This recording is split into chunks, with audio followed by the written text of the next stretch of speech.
All right. All right. We've launched two cohort-based tribes in the past 2 weeks. So feels like a perfect opportunity to show what we've been doing, especially as, we've been talking about tribe method and it feels like it's a very membership model or very like monthly recurring, right? Because we love freedom.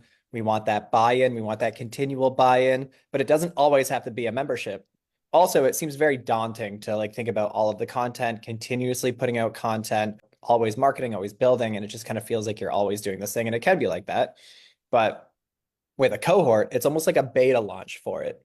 So it's almost like if you're gonna do a membership or even not, like it's still like the power of the tribe. It's like a specific group of people rallying together on a mission, just a lot more intimate and usually a little bit more high ticket, right? So especially people who are doing one-on-one, then this is perfect to just take that one-on-one. You already have a method, and then just do it 1 to 5, 1 to 10, So a little bit more intimate, but still like the economies of scale, still a tribe mentality. So we're going to get into some examples and we're going to go through the two that we've built in the past 2 weeks, just show you what's up. So you want to share screen? Can you? Can I? I am co-host. Should have the power. He does Boom it. time. Okay. Yeah. Build your tribe with cohorts. So we're also saying build your tribe, but without subscriptions. Because I think people, like you're saying, they get caught up in like, it has to be low ticket memberships with a lot of volume, but that's just one way to do it. So a tribe can be 5 people, 10 people, as long as there's all that tribal mentality that sits around it and unifies strangers together. But it also doesn't have to be subscription based because you can, the payment is like the most flexible variant there is. And a lot of people hate subscriptions. So if we want to reduce that friction, then you can have tribes without subscriptions. So we're going to talk about different models for building your tribe that don't require subscriptions. Eliminate the friction, get the people in. So people hate being sold, but they love to buy. We say this all the time. And so we want to reduce that sales friction because once they smell an ad or they smell a sales pitch coming, the subconscious brain goes into defense mode and it always looks for reasons to say no. So we want to help minimize that spam filter. And so, how can we get more members in the front door by lowering the upfront commitment and increasing their LTV, lifetime value, on the back end? So, it's not just how much can you sell someone one time. We're building a lifestyle business that you can grow old with. So, it's not about like how much they pay up front, it's how much are they worth long term. And that's the whole benefit of a tribe business is you get them drinking the Kool-Aid and loving the community, and they're going to buy more things and they're going to pay and stay. So let's look at different models to do so. People are busy, people are overwhelmed and oversubscribed. So, how can you build a tribe without asking for a recurring credit card subscription or overwhelming them with work? Two big friction points, the workload and the money. So, that's where we get into cohort based tribes. You This put quote this in. here. So, Yeah, Maven is a cohort software, and I found this on Twitter yesterday, where the founder of it, Gagan Biani, said online learning has gotten a bad rap. Video-based courses are self-paced and boring. You have to slog through, and most people try and fail. 4 to 10% of people complete video-based courses, and they have a lot of data. But on Maven, that number is close to 75 to 90%. So shows the power. power of a tribe, people doing the same thing together. So, for example, Don Saladino is a fitness expert and he's crushing it, making 100K to 150K per month in his tribe selling one-off fitness challenges. So his model is it's 99.99, so $100, and you get a 1 month fitness challenge. And then he has like $1,000 in other value. So obviously that's like probably a little overinflated, but the idea is you sell one little thing and you have all this other value to make it seem like it's a 10x thing. But he also has $1,000 in prizes to be won. So that incentivizes action and behavior. But it's just 1 month and then it closes. And then he does it over again and over again and over again. So it's similar to what Funk's doing, but Funk built everything so that someone starts at phase 1 and they go continuously to phase 36.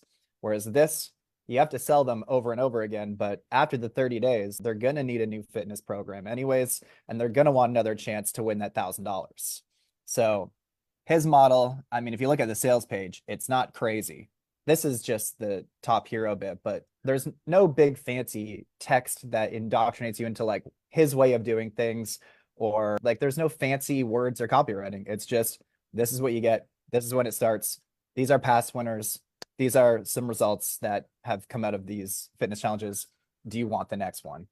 But he's making 100 to 150K every month, depending on how many people sign up. But a lot of people sign up. So it's a simple offer. It's no subscription. So they like the value in choosing how long they stay. But you give them a taste, you get them invested in the community, and then you give them the option to stay. So that's where you reduce a lot of friction, right? And so one tribe secret is loss aversion. It's a cognitive bias, which essentially means like people hate to lose something more than they like to gain something. So that's where we want to incentivize your tribe with something to lose. And so the stat is we're roughly 2.5 times more sensitive to a loss than we are gains of similar size. And so that is why we took the Don Saladino model with a different fitness expert. This was something he brought to us, but it is the Midlife Muscle Fitness Challenge. So running the same Don Saladino playbook because it works. And we just launched on School last week and made $21,000 on Founders Launch. So he had 221 members, you can see in the school, $97. But these are just the first founding members. These are going to be the best people. These are like his diehards. And so he's going to go build his list and resell next month's challenge. And most of these people will probably continue to stay. And then affiliates will come in and promote this challenge and it'll just keep stacking on. But people can leave anytime. But the thing is, so if we break it down, we give them a fitness program to solve their problems because everyone needs a fitness program and it's only 30 days long. So it's going to run out and they're going to need something new again next month. And then we give them announced bonuses. So they're buying a fitness program and the community is a value add and the coaching calls are a value add. And there's bonus structures in the leaderboards. Those are announced value adds. But then we have unannounced bonuses like discounted merch from other partners or form checks or free t-shirt down the road, coaching calls that are exclusive, stuff like that. And then the free group coaching calls, desirable rewards. So there's going to be $1,000 to the top winner. And then a community to connect with others because he's used to just selling a PDF where everybody works alone. And so now we're bringing his tribe together. But we're going to kick them if they don't buy the next one because this community is just a bonus. It's not a part of the thing. So by treating it separately, then it really gives more value to the community itself. And it's only for active challengers. So if they don't buy the next challenge, we're going to kick them out. So that's the whole deal with the loss aversion pieces. We want them to drink the Kool-Aid, meet the people, get excited in the community, get used to posting in there.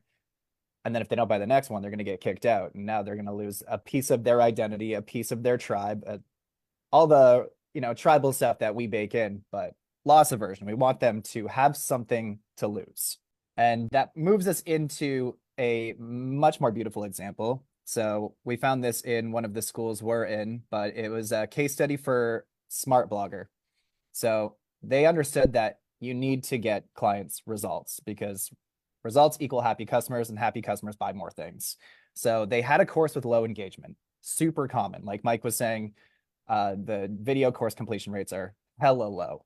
And so they knew the content was good, but people just suck at doing what's good for them. People are busy, overwhelmed, oversubscribed. Students that don't do the work, they don't show up to the calls, they don't even log in, they're not going to buy more stuff. So as much as they had a great course, because of human nature, then their business was suffering because of this.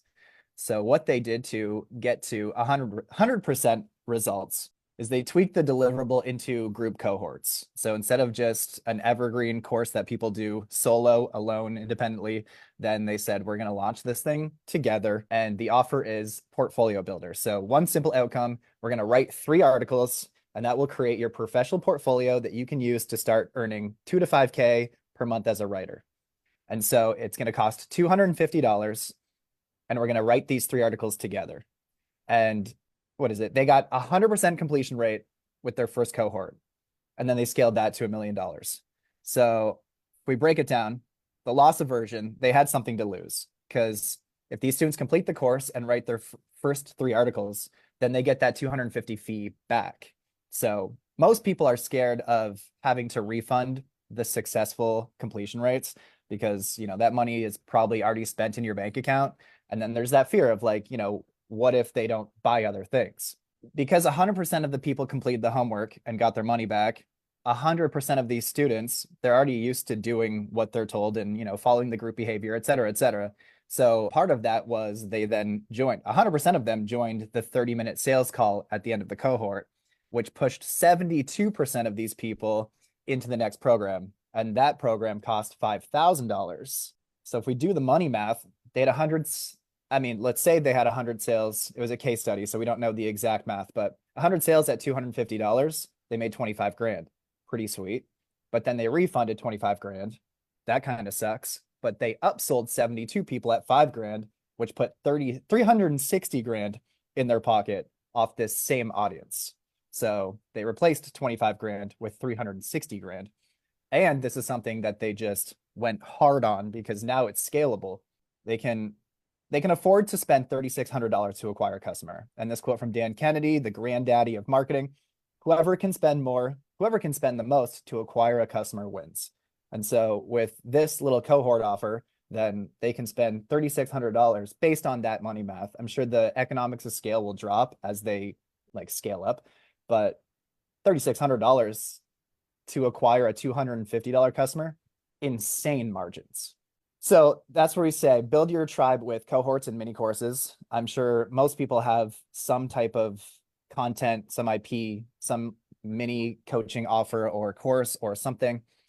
And then how do you just turn that from evergreen back into cohort if it's not working? It's where you give them a sample of the program, you get them a quick win along the transformation journey, incentivize them to complete the mission and get results, and then you sell them on the next step of the journey, which is why it's important to reverse engineer your transformation journey, because you need to define where we're going so that you can design the map of what it takes and how we get there. And then from there, you can pull out a front end offer, because if you can see the whole journey, then you can see what parts you can pull out. So it's like maybe there's a small checklist or framework or whatever you can pull over here and sell that and build a tribe around. Or you can take the first mini result and then build a little course around that. And it's like Funk launched his 36-month thing with just a 1-month example of the thing. So instead of like, hey, sign up for a recurring subscription where you're going to get 36 months, it's like the idea of working out for 36 months is daunting. But it's like, if you just, I think it was $29 for the first challenge, 1 month, people can commit to 1 month and $29. So they sampled the program. They got that first result of like lose 7 to 20 pounds in your first month. And now they want more, right? And so now they're interested in seeing the forest through the trees and what does that journey entirely look like once they sample the program. So that's why you need to understand what that journey looks like. Where are we going? Who are we? How do we get there? And then how do we take a small segment of that and get them their first win? Like smart bloggers, like just write your first 3 articles and now you have a portfolio you can use. So micro tribes, each of these steps can live within one ecosystem or segmented into different tribes. Like we're saying, tribes don't have to be this one model where it's like everybody's in the same thing and it's low ticket membership. They can have their own little ecosystems, segmented different tribes. And each of those tribes can have their own collective identity where you unify those strangers. And then all roads lead back to that one clear, desirable destination with your greater transformation journey. But you want to look at ways that you can create mini tribes along the way. Like we never wanted to launch a free Facebook group because it's hard to influence the narrative and the group behavior from a free Facebook group because there's really no incentive. And there's not a lot of ways that you can use content to create that like you can in a structured program. But it's a great audience builder, which can lead people into our tribe. And so there's so many ways you can look at it. There's even like the idea of momentary micro communities, like hosting a live in a Facebook group. Everybody who shows up and comments on that now feels closer to us and closer to each other for existing in that momentary micro community. And so there's so many ways you can spin the idea of a tribe, but we like to just reverse engineer where are we going and how do we get there? And then how can you unify different segments of that around micro results and the people who want that at a time? Which reminds me of what's that what's that group where they like turn men into better men? Man of Art of Order, Man of Art of Manliness. Art of Manliness. Yeah, whatever Art of Manliness launched. I'm forgetting the name, but Oh, The they make Strenuous Life. Strenuous Yeah, Life. Yeah. freaking genius. So it's all built on the philosophy of Teddy Roosevelt, and choosing to do hard things makes your life easier. And so they unify their audience based on who are we, what we believe, and what we want. And then they launch mini cohorts, I think monthly or quarterly or something like that. And so it's whoever joins, they just give them cohort name, cohort number, Number one, number 17. I'm in number cohort number 56. 32. Yeah. So Nothing, arbitrary. nothing crazy. It's not like they have this unique group identity, but they do have a way to identify the group that they're in and who else is in that group.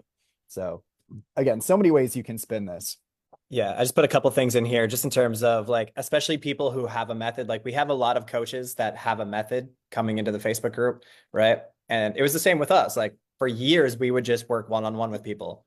And in the beginning, like 7 years ago, then we're like 6 months into this process and we're like, when are we done? Right. And then like still, it felt like everything was kind of on us. There's only so much you can charge. And then like no scale, like we would have one foot on the brakes because it's like, well, can I really have the bandwidth to take on like two or three at a time? Like it's such a creative process. And so basically, like 90-day tribe that we just launched, it's this economies of scale. It's everything that we've been doing with one-on-one, except we just charge a little bit less, but there's economies of scale. Like we're now doing it with 5 people. And so it's it's like that one-on-one months of working together and calls and like how much can I take and where am I capped? 90-day tribe cohort, all of a sudden it's like, okay, one call per week, and then just make sure everybody's aligned and on the same page. So it's like, just flirting in school and then like one call a week. So it's got that economies of scale. And then that next slide, the togetherness, right? So one-on-one, like when we were working with like Cassidy or Larry, it's just a call with them. And that's great. That's fun. But it's still kind of a lonely journey for us and for them. Whereas now 90-day try cohort, then there's me, there's Rick, there's Funk, and then there's all 5 of the other tribe leaders all working together, right? People asking questions, people like, we're all just kind of like building this together. And so it's that togetherness. It's just more fun. It's a lot more fun. So like we're going to get to the same place within a set amount of time. So we know when we're done and we all get there together. So every week there's just this building energy. So it's got the economies of scale and you could still charge almost as much. Like it's not 29 a month, you know? And so, yeah, you can just go a lot faster. It's a lot more fun. And so it's a really good way to beta launch your tribe. And you don't have to have months of things ready. You shouldn't. It should just be a core curriculum that you move people through. And so, yeah, cohorts are a lot of fun. And again, is it 30 days? For us, it's 90 days. It's just you get to set the window, you get to set what the result is, and then you're all working there together. So yeah, we believe the future belongs to those who understand how to unify strangers on the internet, and there are plenty of ways to accomplish this with your existing content. So maybe you've got an old course, you could use that to run cohorts and build a community around that. Even if it's just like, we build a Facebook group around book buyers. So it doesn't have to be a long, complicated coaching process or, content structure. You can just build micro tribes and they can tell you what they want you to build next. Don't have to figure it all out in advance and all by yourself. That's exhausting. Might as well use the power of the people. So yeah, Just work there's together. many different ways to structure your tribe, whether it's cohorts or coaching or courses or just a little community. But as long as you're unifying those strangers, then you got the power of tribal belonging. So yeah, What it's all about. that's what we got for you. So go build your tribe and remember, it's always So sunny when sunny you're when you're making making money. money. All right. Well, see you in the group then. No bad days. NBD. Let's go.